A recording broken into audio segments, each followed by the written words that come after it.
Alléluia, peuple de Dieu, bonjour.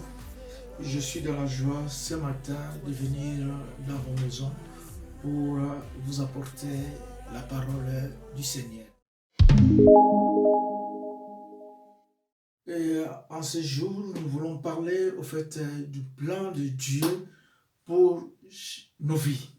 Quel est le plan du Seigneur? Le Seigneur, en nous délivrant, en nous appelant à lui, il a eu comme but ou objectif, c'est de nous amener à lui pour nous délivrer et afin que nous puissions les servir.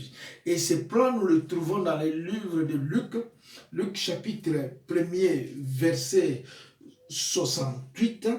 La Bible nous dit dans Luc 1, 68, il est écrit, béni soit le Seigneur, le Dieu d'Israël. Il nous a suscité un puissant sauveur dans la maison de David, son serviteur, comme il avait annoncé par la bouche de ses saints prophètes de temps anciens, un sauveur qui nous délivre de nos ennemis et de la main de tous ceux qui nous haïssent. C'est ainsi qu'il a manifesté sa miséricorde envers nos pères et il se souvient de sa sainte alliance, selon les serments par lesquels il avait juré à Abraham notre père, de nous permettre, après que nous serions délivrés de la main de nos ennemis, de les servir sans crainte en marchant devant lui dans la sainteté et dans la justice tous les jours de notre vie. Donc ici nous voyons que le plan de Dieu, comme il est écrit, Dieu nous a rachetés, il a racheté son peuple, il nous a suscité un puissant sauveur, le puissant sauveur Jésus-Christ, qui nous délivre de la main de nos ennemis et de tous ceux qui nous haïssent. Donc ça, c'est le plan de Dieu pour nous. Dès que nous venons rencontrer le Seigneur Jésus-Christ, il nous délivre. Il nous délivre de la main de nos ennemis et de tous ceux qui nous haïssent. Donc quand nous venons à Jésus-Christ, nos vies changent. Nos vies sont transformées. Nos vies sont délivrées de la main des puissances et des ténèbres. Et afin que le verset 74 dit que nous permettre, après que nous serions délivrés de la main de nos ennemis, lorsque nous sommes délivrés de la main de nos ennemis, et qu'est-ce que nous devons faire? La Bible dit, c'est de les servir sans crainte. Oh, c'est pour un but, c'est pour un objectif que Dieu nous délivre. Et Dieu nous délivre pour que nous puissions les servir sans crainte. Et comment devrons-nous les servir sans crainte? Le verset 75 nous dit simplement, c'est en marchant devant lui dans la sainteté et dans la justice tous les jours de notre vie. Voilà, ça c'est le but, ça c'est l'objectif. Dieu nous délivre, il nous a suscité un puissant sauveur, le Seigneur Jésus-Christ, qui nous délivre de la main de nos ennemis et de la main de tous ceux qui nous haïssent et de nous permettre, après que nous serions délivrés, bien aimés, lorsque nous venons à lui, nous sommes délivrés de puissance des ténèbres. Nous sommes délivrés du règne du péché. Nous sommes délivrés de l'emprise du diable et nous devons le servir notre Dieu en marchant devant lui. En marchant devant lui dans la sainteté et dans la justice tous les jours de notre vie. Tel est le but. Ézéchias a dit à Dieu, souviens-toi. Souviens-toi que je marchais devant toi avec intégrité et fidélité de cœur. Souviens-toi, c'est comme ça que Ézéchias a marché avec Dieu. Noé a marché avec Dieu. Oh, bien-aimé, Enoch a marché avec Dieu. La Bible dit qu'il ne fut plus parce qu'il a reçu ce témoignage qu'il était agréable à l'Éternel.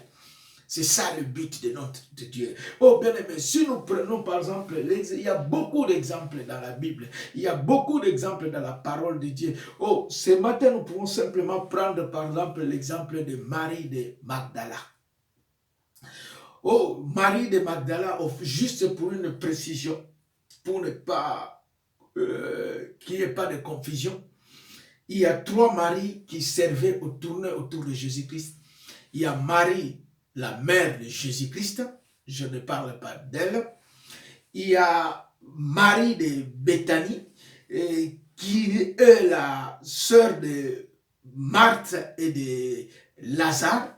Ce n'est pas d'elle non plus que je suis en train de parler. Et je suis en train de parler de Marie et notre Marie de Magdala. Et Marie de Magdala, nous pouvons le trouver dans le Luc chapitre 8. Luc chapitre 8, les 2 premiers versets, il est écrit, ensuite, Jésus allait de ville en ville et de village en village, prêchant et annonçant la bonne nouvelle du royaume de Dieu. Les 12 étaient auprès de lui avec quelques femmes qui avaient été guéries d'esprits malins et de maladies. Marie, dite de Magdala, de laquelle étaient sortis 7 démons, Jeanne, femme de Chouza, intendant d'Hérode, Suzanne et plusieurs autres qui l'assistaient de l'air bien. Alléluia. Donc ici, la Bible dit qu'il y avait plusieurs femmes qui suivaient Jésus-Christ au milieu de ses apôtres. Entre autres, le verset 2 dit, Marie de Magdala, de laquelle étaient sortis 7 démons. Alléluia. Quel passé. Cette femme était possédée, la Bible nous parle de 7 démons. Elle était entièrement sous l'emprise, sous la prise de la puissance des ténèbres, sous une domination démoniaque. 7 démons. Elle a peut-être entendu parler de Jésus-Christ parce que la Bible dit que vous savez comment Dieu a oint du Saint-Esprit et de force le Seigneur Jésus-Christ qui allait de lieu en lieu faisant du bien et guérissant tous ceux qui étaient sous l'empire du diable. Et peut-être c'est comme ça que cette femme a entendu parler du Seigneur Jésus-Christ. C'est comme ça que cette femme, oh, alléluia, est tenue à Jésus-Christ. Elle qui était possédée. Mais la Bible dit de laquelle Jésus-Christ a chassé et de laquelle étaient sortis 7 démons. Quand elle est arrivée en Jésus-Christ, même si elle était possédée, oh bien-aimé, elle a été délivrée. Même s'il y avait des choses qui n'allaient pas dans sa vie, elle a été transformée. Pourquoi? Parce que tout simplement la Bible déclare que le Fils de Dieu apparaît afin de détruire les œuvres du diable. Lorsque tu rencontres Jésus-Christ dans ta vie doit être transformée. Oh, le règne du diable n'a plus de place. Le règne du péché n'a plus de place. Oh, le règne du monde des ténèbres n'a plus de place. Tu deviens une nouvelle créature. Les choses anciennes sont passées. Alléluia. C'est ça. Tu ne peux pas rencontrer, croiser Jésus-Christ dans ta vie et faire de lui ton Seigneur et ton Sauveur et rester la même personne. Demeurer dans le même lien. Ce n'est pas possible, car Dieu nous a suscité un sauveur puissant qui nous délivre de la main de nos ennemis et de tous ceux qui nous haïssent. Le Seigneur est là pour nous délivrer, pour transformer et changer nos vies. Oh bien aimé, en parallèle, nous pouvons voir par exemple, toujours dans Luc chapitre 8, le verset, peut-être au verset, à partir du verset 37, où on nous parle des démons à Gadara. lorsque le Seigneur est arrivé de l'autre côté, je peux commencer à 8 versets, à partir du verset 27. Cette histoire nous parle de cet homme qui était possédé, qui vivait au milieu de sépulcres. La Bible dit que tous les habitants du pays des Géraséniens prirent Jésus de s'éloigner d'eux car il était saisi d'une grande crainte. Pourquoi était-il saisi de grande crainte? Parce qu'il y avait cet homme qui était possédé par une légion des démons. Nous pouvons donc, comme je dis, voir cette histoire dans le livre de Luc au chapitre 8. Et le Seigneur a pris autorité. Et cet homme qui était possédé par des démons, la Bible dit que l'homme de qui étaient sortis les démons lui demandait la permission de rester avec lui. Alléluia. Oh, cet homme de qui était possédé toute une légion de démons, personne n'arrivait à les dompter. Il habitait au milieu des sépulcres. Il était nu. Il ne pouvait pas avoir de vêtements. Il se faisait du mal. Oh, bien-aimé, lorsque les démons, lorsque le règne du mal est dans nos vies, bien-aimés, nous sommes parfois désorientés. Nous prenons deux fois des décisions qui détruisent nos propres vies. Et les gens ne comprennent pas pourquoi. Parce que tout simplement, ce sont les puissances des occultes, les puissances impures qui nous commandent ou qui nous dirigent. Cet homme vivait au milieu des sépulcres et vivait dans le monde des ténèbres. Personne ne pouvait le maîtriser. Quelle force démoniaque. Mais quand Jésus est venu à lui, lorsque Jésus a chassé cette légion, oh bien-aimé, comme Marie de Magdala avec ses 7 démons dans la présence de Jésus-Christ, ces 7 démons sont sortis. Et ainsi, comme aussi de même, comme cet homme, oh alléluia, démoniaque, possédé par une légion dans la présence du Seigneur Jésus-Christ, les démons se sont manifestés, oh bien-aimé. Dans la présence du Seigneur, le monde des ténèbres ne pourront pas résister. Le monde les liens de mal ne pourront pas tenir devant le Seigneur Jésus-Christ. Parce que, oh alléluia, il est un puissant sauveur. Voilà que cet homme, les démons sont partis, les gens qui étaient avec lui étaient effrayés. Les gens qui étaient avec lui avaient peur. Alléluia. Et quand ils sont revenus à lui, alléluia, la Bible dit qu'ils l'ont trouvé vêtu. Alléluia. Le verset 35 dit, les gens allèrent voir ce qui était arrivé. Ils vinrent auprès de Jésus et ils trouvèrent l'homme de qui étaient sortis les démons, assis à ses pieds, vêtu et dans son bon sens. Alléluia. Quand ils sont arrivés, ils ont trouvé cet homme.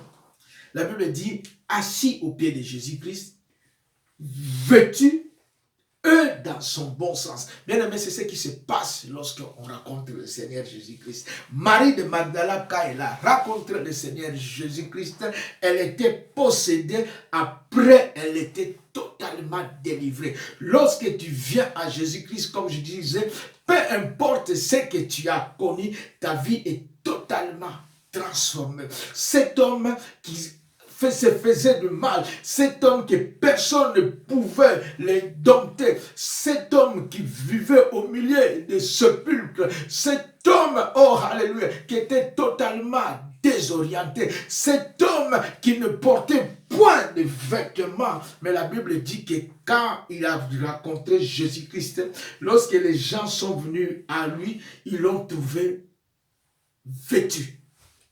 Oh bien-aimé, par le passé, les diables, peut-être tu croyais que tu t'habillais, mais tu étais nu. Mais quand tu racontes le Seigneur Jésus-Christ, ta vie change. Tu commences à t'habiller correctement.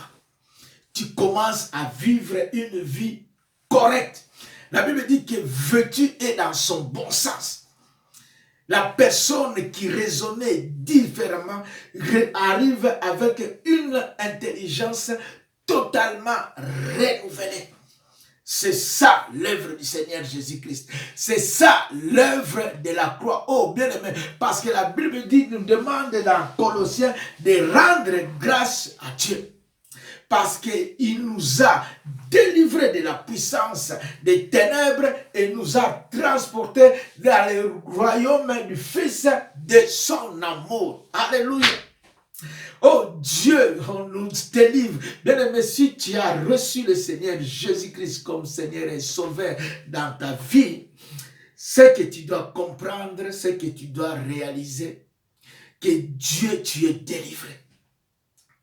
Dieu t'a enlevé du royaume des ténèbres, de puissance démoniaque, de puissance du malin, pour t'amener dans le royaume du Fils de son amour. Alléluia. Bien aimé, voilà pourquoi nous pouvons dire, il y a toujours un petit débat où on se dit, est-ce qu'un chrétien peut-il être possédé? Non, non, non. Le chrétien ne peut plus être possédé. Pourquoi un chrétien ne peut plus être possédé? Simplement pour la simple raison.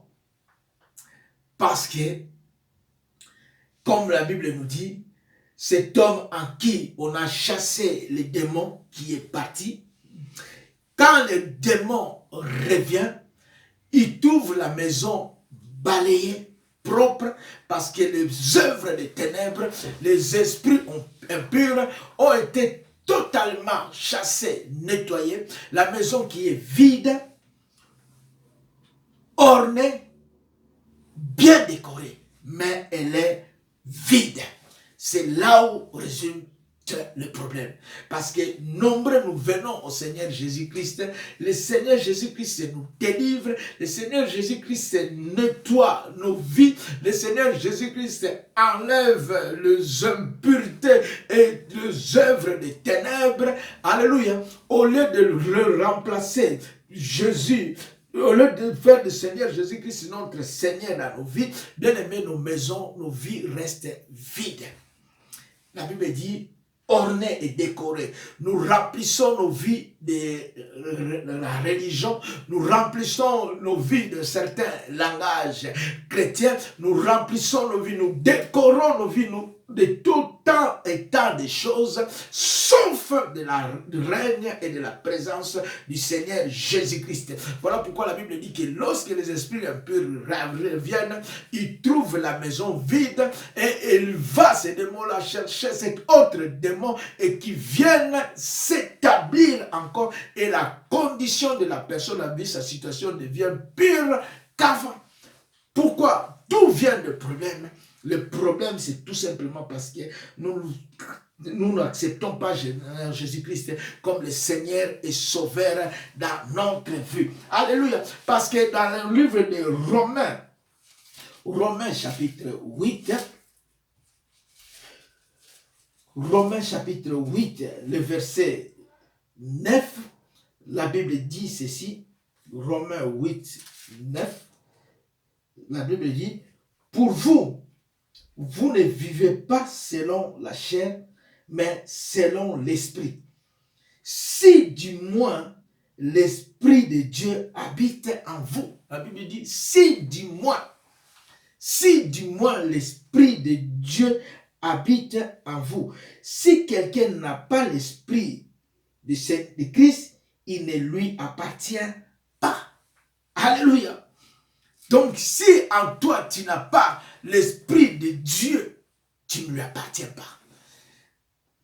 Si du moins l'Esprit habite en vous. Donc, nous devons avoir l'Esprit de Dieu. Voilà pourquoi le jour de la Pentecôte, quand l'apôtre Pierre a commencé à prêcher, il a touché le cœur des gens. Ces gens-là sont venus pour lui pour demander, « Homme, frère, que ferons-nous » Que devons-nous faire? L'apôtre Pierre les a montré le canevas pour leur dire, indiquer ce qu'ils devaient faire. Il dit, repentez-vous. La repentance, comme je dis, donc il faut changer de direction. Quand on rencontre le Seigneur Jésus-Christ, il faut changer de vie. Il faut abandonner le péché. Il dit, repentez-vous et se repentir.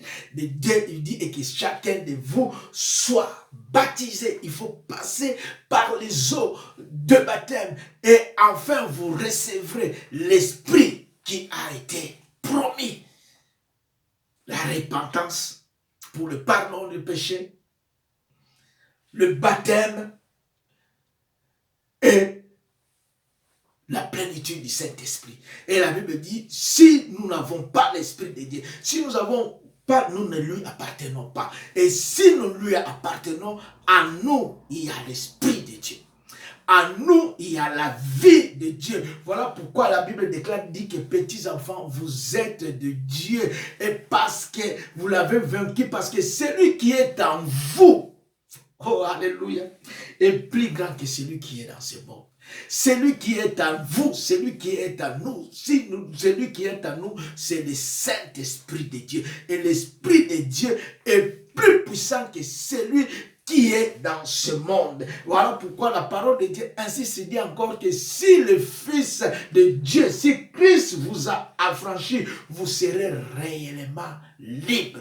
Donc pour dire que quand tu racontes le Seigneur Jésus-Christ, si tu es réellement né de nouveau, bien aimé, la question c'est que soit on est né de nouveau ou on ne l'est pas. Il n'y a pas de juste milieu. Non, ça n'existe pas. Soit nous sommes nés de nouveau ou nous ne le sommes pas. Il n'y a pas de juste milieu. Et alors, si le Christ vous a affranchi, vous serez réellement libre. Donc, c'est là que nous devons voir. Donc, le problème peut-être résulte. Dieu a touché cet homme de Gadara. Les gens des démons étaient partis. Dieu a touché, a rencontré Marie de Magdala. Les démons, les 7 démons qui la possédaient étaient partis et sa vie était totalement changée, totalement transformée. Oh, le problème ici souvent, parce que comme je dis, beaucoup leurs maisons sont nettoyées, lavées, mais la maison est vide, remplie d'autres choses, sauf du Seigneur Jésus-Christ. C'est beaucoup, nous venons à l'église, on peut se poser la question pour comprendre comment ça se fait qu'il y a des chrétiens qui passent de délivrance à délivrance. Je peux peut-être dire ce matin que le problème ne se trouve pas dans la délivrance. Le problème se trouve que parce qu'on doit accepter le Seigneur Jésus-Christ comme Seigneur et Sauveur dans sa vie. On passe aujourd'hui, on est délivré. Et on mène sa vie avec ses propres principes. Beaucoup de chrétiens doivent revoir leur conversion. Parce que l'apôtre Pierre répond à ces gens-là. Il dit, il faut se repentir. Il faut se faire baptiser. Et vous recevrez le Saint-Esprit. Alléluia. C'est important, la base, la fondation même de notre doctrine, de notre foi chrétienne. Et quand on accepte bien aimé, nous ne nions pas le monde des ténèbres. Nous reconnaissons que le monde des ténèbres existe. Mais un vrai, c'est lui qui s'est vraiment converti, qui a accepté le Seigneur Jésus-Christ comme Seigneur et Sauveur dans sa vie, qui l'a établi, qui a l'Esprit de Dieu en lui, ne peut plus être possédé par le monde des ténèbres. Satan peut nous affliger par des situations. Satan peut nous opprimer et nous cribler, nous envoyer des situations compliquées, difficiles pour nous cribler, pour nous affliger, pour nous opprimer. Mais les démons ne peuvent plus nous posséder. Parce que nous sommes à Dieu. Oh bien-aimé, quand nous venons à Jésus-Christ, les situations changent. Quand nous venons à Jésus-Christ, le vie change. Et quand Dieu nous délivre, nous revenons dans notre lecture où il dit béni soit. Dieu qui nous a suscité un puissant sauveur. Un puissant sauveur, comme nous avons lu dans le livre de Luc, chapitre 1er, un sauveur qui nous délivre de la main de nos ennemis et de tous ceux qui nous haïssent.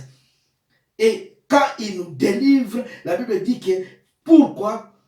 De permettre, après que nous serions délivrés de la main de nos ennemis, de les servir sans crainte, en marchant devant lui dans la sainteté et dans la justice tous les jours de notre vie. C'est ça l'objectif de Dieu.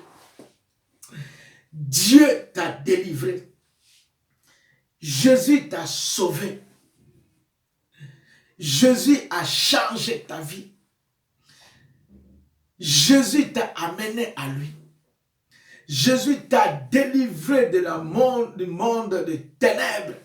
Et il t'a transporté dans le glorieux royaume du Fils de son amour. Tu es devenu une nouvelle créature. Mon frère, ma soeur, c'est pourquoi. Pourquoi tout ça? Est-ce que simplement c'est pour rien? Est-ce que c'est simplement pour que tu puisses t'asseoir et comment continuer à nous dire Dieu m'a délivré, avant j'étais une personne qui péchait beaucoup et maintenant je ne pêche plus? Non, ça ne se limite pas à ça.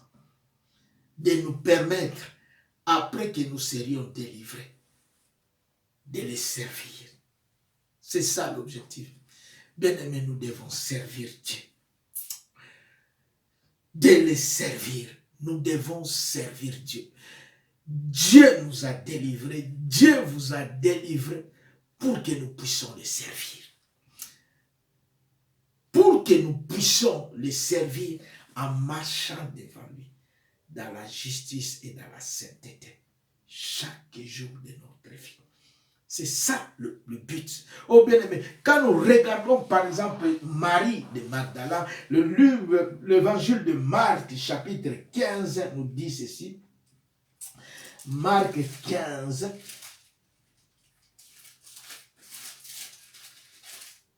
à partir du verset 37, Marc 15, verset 37, la Bible dit ceci. Mais Jésus, ayant poussé un grand cri, expira.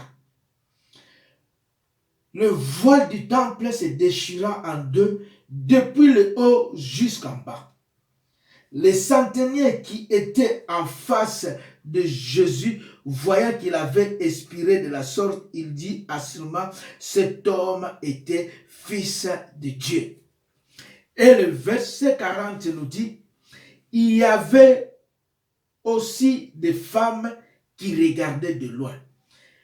Parmi elles étaient Marie de Magdala, Marie mère de Jacques, le mineur, et de Joseph et Salomé, qui le suivaient en les servant lorsqu'il était en Galilée, et plusieurs autres qui étaient montés avec lui en Jérusalem.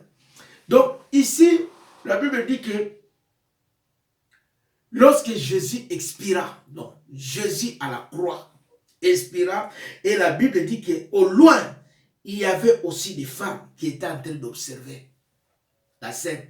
Il y avait des femmes qui ne l'ont pas abandonné, qui l'ont suivi partout où il est passé, jusqu'à Golgotha. Elles étaient là. Et parmi ces femmes, il y avait, la Bible dit, il y avait Marie de Magdala. Donc, qui la suivait depuis Galilée et la servait. Donc, c'est-à-dire cette femme, depuis Galilée, depuis le jour où le Seigneur l'a délivré, elle ne l'a plus abandonné. La Bible dit qu'il le suivait et le servait. Donc, elle était là, elle a suivi et servi Jésus-Christ. Dans le bon et dans le mauvais moment. Lorsque Jésus était dans sa gloire, lorsqu'il s'est déplacé au milieu d'une foule nombreuse, elle était là. Alléluia. Lorsque Jésus est allé à Golgotha, lorsqu'il fut méprisé, rejeté, flagellé, elle était là quand Jésus expira.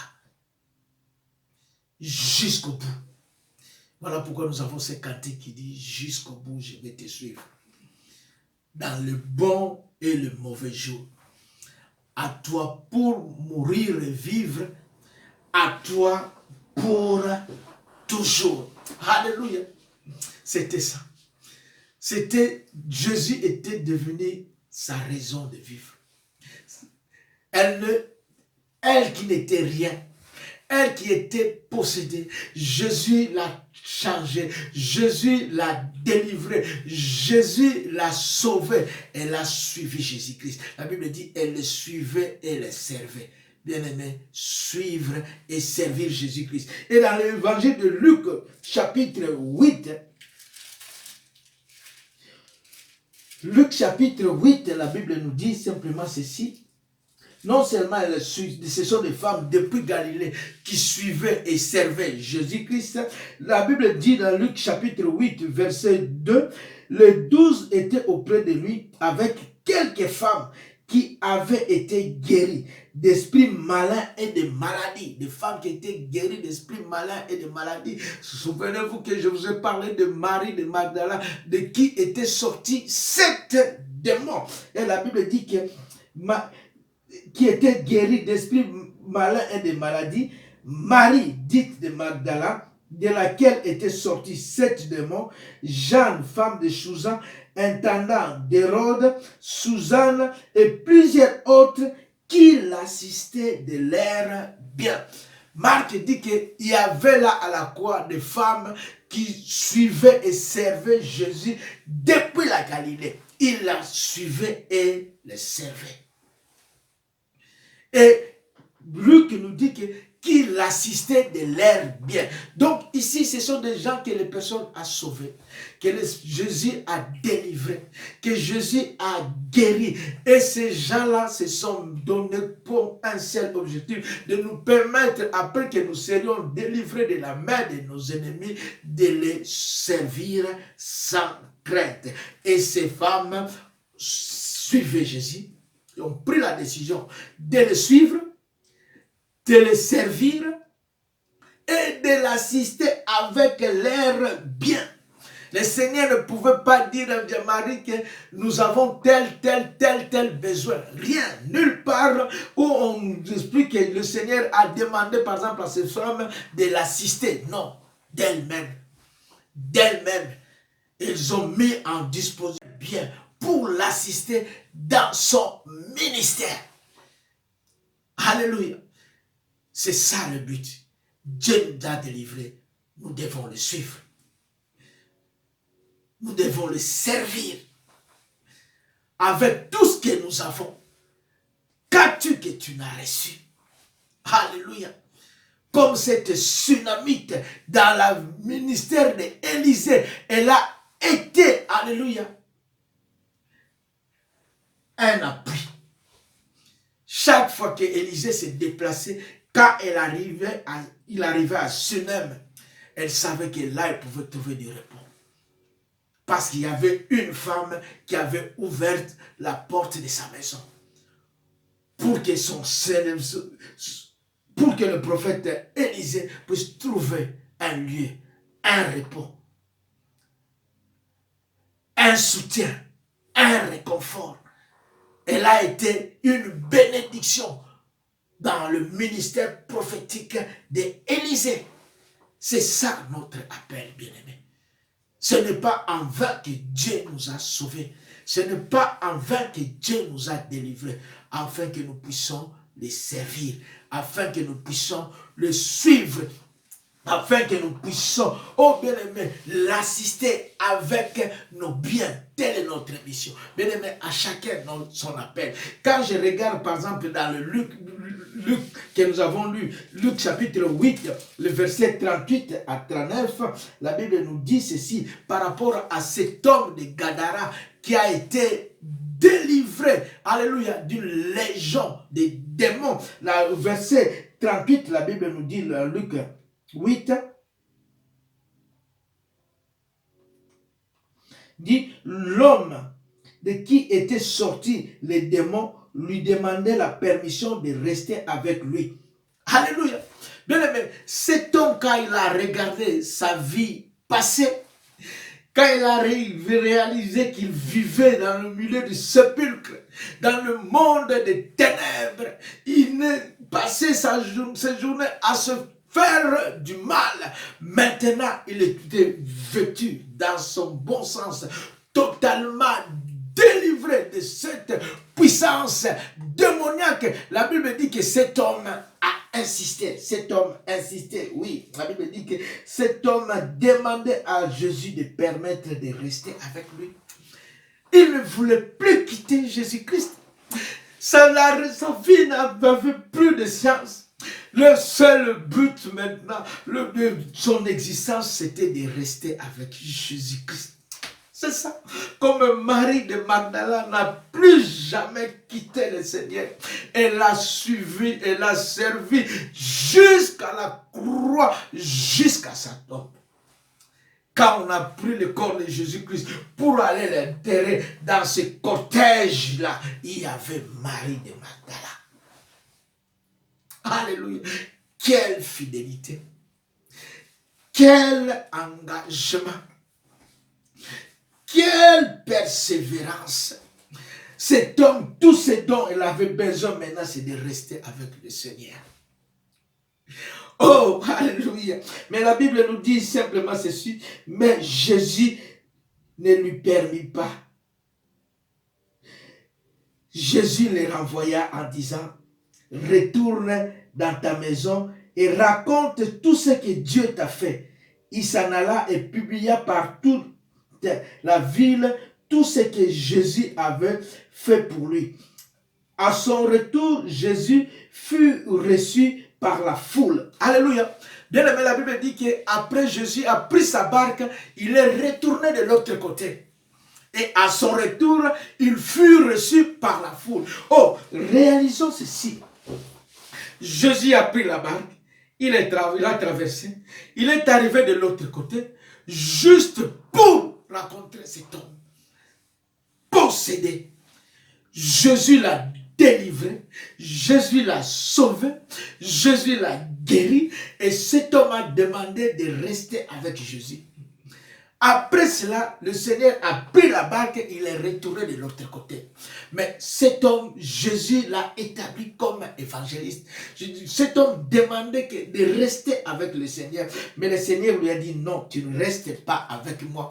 Tu ne prends pas la barque pour traverser avec moi de l'autre côté. Tu restes là où je t'ai trouvé, mais avec une mission. Et la mission que je te confie en ces jours, c'est que tu retournes dans ta maison et raconte à ta famille, parle-leur, dis-leur tout ce que Dieu t'a fait. Alléluia. Va proclamer la gloire de Dieu. Va raconter au monde entier ce que le Seigneur a fait pour toi. Et raconte-leur ce que Dieu t'a fait. Et la Bible dit, il s'en alla et publia par toute la ville tout ce que Jésus avait fait pour lui. Oh! Oh! Oh! Alléluia. Délivré, sauvé. Cet homme ne voulait plus quitter Jésus. Alléluia. Il ne voulait plus quitter Jésus. Il dit, si Jésus est, je vais rester avec toi. Oh, plus jamais, je me séparerai de toi. Lorsque je réalise qui j'étais, alléluia, lorsque je réalise la vie que je menais avant, mais Seigneur, tu es venu jusqu'à moi.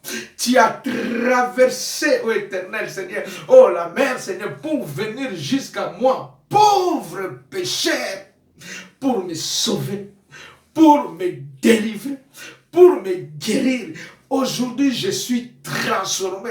Aujourd'hui, je suis une nouvelle créature. Les choses anciennes sont passées. Seigneur, je ne veux plus te quitter. Oh, alléluia. Quelle humilité. Quelle reconnaissance! Oui, c'est ça le but. Dieu nous délivre afin que nous puissions les servir. Et le Seigneur a dit, moi je vais retourner de l'autre côté. Mais à ce côté ici, je t'établis comme évangéliste.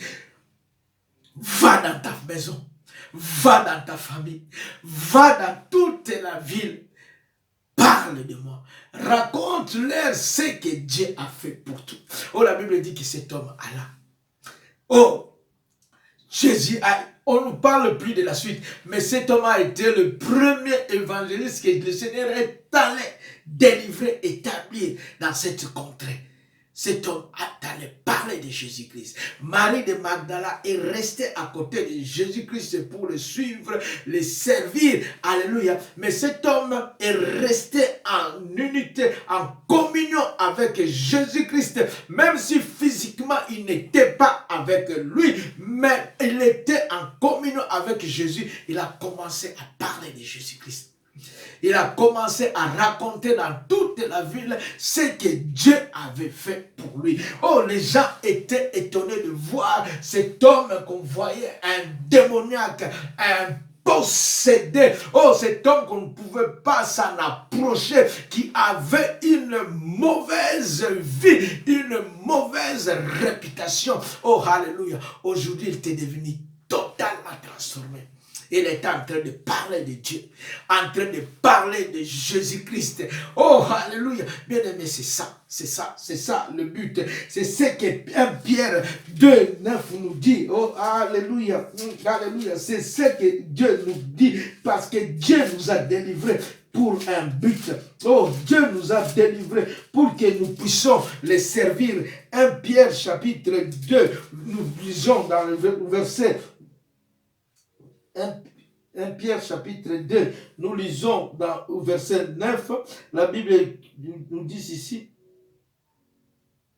voilà, vous, au contraire, vous êtes une race élue, un sacerdoce royal, une nation sainte, un peuple acquis. Oh, alléluia. Dieu nous a élus. Dieu nous a mis à part. Dieu nous a sauvés, comme je le disais. Pourquoi? Pour un but. Bien nous dit que afin que vous annonciez, afin que vous proclamez, afin que vous le servez, afin que vous annonciez le vertu de celui qui vous a appelé des ténèbres à son admirable lumière. C'est ça. C'est ça.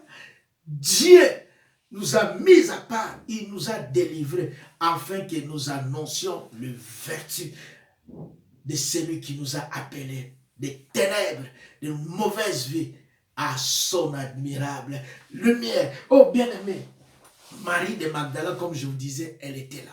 Nous pouvons voir dans le livre de Jean chapitre 20. Jean chapitre 20 explique au fait l'histoire, la fin de l'histoire de Marie de Magdala. Elle a suivi Jésus jusqu'au tombeau. Et quand elle est arrivée là, elle a trouvé la pierre était déroulée. Elle est rentrée pour voir, le tombeau était vide. Son Seigneur n'était plus là. Alléluia. Attristée, abattue, elle a couru pour aller l'annoncer à Pierre et à Jean. Pierre et Jean sont venus vite. Ils sont entrés. Ils ont trouvé les choses comme Marie Magdala les avait annoncées. Les tombeaux étaient vides. Le Seigneur Jésus-Christ n'était plus là. La Bible dit que cette femme, elle est sortie et s'est mise à côté et s'est assise. Elle pleurait. Elle pleurait. Pourquoi?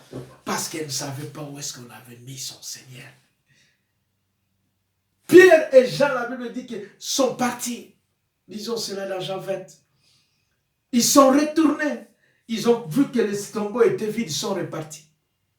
Mais elle n'était pas partie. Elle est restée là, en train de pleurer, parce que rien de son expérience, ce n'était pas de s'attacher aux gens.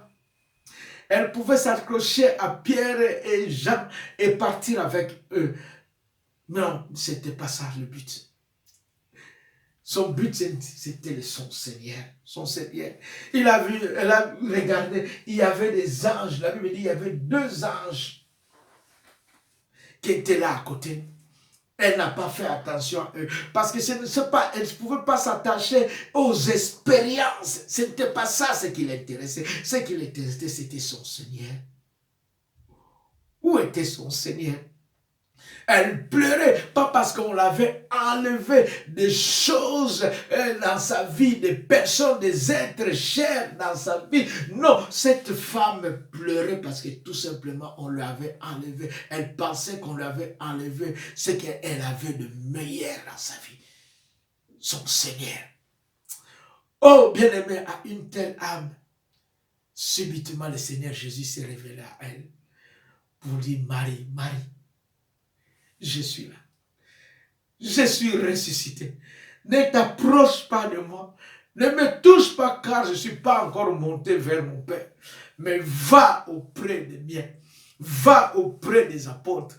Leur annoncer que je suis ressuscité. Oh, cette femme a été la première qui est allée annoncer la résurrection de notre Seigneur Jésus-Christ. Oh bien-aimé, elle était possédée. Elle a suivi Jésus-Christ dans la gloire. Elle a servi. Oh bien-aimé, elle s'attachait à lui avec abnégation et persévérance jusqu'à la croix, jusqu'à son tombeau. Oh bien-aimé, elle est revenue pour essayer d'embaumer le corps du Seigneur Jésus-Christ. Même après sa mort, elle était là pour le servir. Elle a trouvé le tombeau était vide et le Seigneur s'est révélé à elle. Bien-aimé, elle est allée annoncer. C'est la première qui est allée annoncer la résurrection du Seigneur Jésus-Christ. Oh bien-aimé, réalisons ces jours. Il y a une seule chose. Revenons à Dieu. Oh bien-aimé, si tu mènes une mauvaise vie, si tu es sous l'emprise du malin, je te dis, Dieu nous a suscité un puissant sauveur. Sauveur qui nous délivre du règne de Satan. Qui nous délivre de la main de tous ceux qui nous haïssent, qui nous délivre du péché. Et rien n'est trop difficile pour lui. Rien n'est impossible à lui. Viens à lui tel que tu es. Et ta vie sera totalement transformée. Ta vie sera totalement changée. Oh, bien-aimé, si tu as reçu le Seigneur Jésus-Christ, si il t'a sauvé, si Dieu t'a changé, si il règne dans ta vie, ne restez pas assis. C'est pour un but, afin que nous puissions annoncer les vertus de celui qui nous a appelés de ténèbres à la lumière. Alléluia. Afin que nous puissions les servir sans crainte. C'est ça. Comme Marie de Magdala l'a servi sans crainte, avec fidélité et persévérance. Comme ce possédé de Gadara qui a demandé à Jésus de ne rester auprès de lui. Et le Seigneur l'a envoyé pour aller annoncer sa gloire. Parler de ce que le Seigneur a fait pour lui. Et ce matin, Dieu veut que tu te lèves. Le Seigneur veut que tu te lèves pour annoncer au monde entier ce que Dieu a fait pour toi. Pour annoncer au monde entier le vertu de celui qui t'a appelé de ténèbres à la lumière. Oh, alléluia. Pour proclamer sa gloire, pour le servir et le suivre et l'assister dans toutes choses. Telle est notre mission, oh bien-aimé. Telle est la belle de Dieu dans chacune de nos vies, oh bien-aimé. Bien-aimé, que nous soyons debout. En ce temps difficile, en ce temps où le monde vit dans l'angoisse, en ce temps de pandémie, bien-aimé, nous prions le monde entier, comme la parole déclare, soupire après la révélation du Fils de Dieu. Bien-aimé, nous devons nous mettre debout pour servir le Seigneur. Nous devons nous mettre debout pour annoncer la parole de Dieu, pour annoncer les vertus de celui qui nous a appelés des ténèbres à la lumière. Oh, bien-aimés, bien sûr, nous soyons debout. Oh, alléluia. Oh, Dieu nous appelle, Seigneur. La voix du Seigneur m'appelle. Prends ta croix et suis-moi. Je réponds, Sauveur fidèle, me voici, je suis à toi. Jusqu'au bout, je vais te suivre dans les bons, les mauvais jours. À toi pour mourir et vivre, à toi Jésus pour toujours. Jusqu'au bout, je vais te suivre dans le bon, le mauvais jour. À toi pour mourir et vivre, à toi Jésus pour toujours. Oui Seigneur, telle est notre prière ce matin, jusqu'au bout. Nous allons te suivre, nous allons te servir, nous allons annoncer ta parole, nous allons témoigner de toi, nous dirons au monde entier tout ce que toi tu as fait pour nous, ô Éternel, et nous demeurerons, Seigneur, dans ta maison, dans tes parvis, dans ta présence, jusqu'à la fin de nos jours. Ô Éternel, que ton nom soit glorifié, que ton nom soit exalté, que ton nom soit béni. Merci, Éternel, Dieu de victoire, Seigneur. À toi soit le règne, la puissance et la gloire au siècle des siècles. Bénissons ta parole. Nous disons merci Seigneur Jésus-Christ. Amen.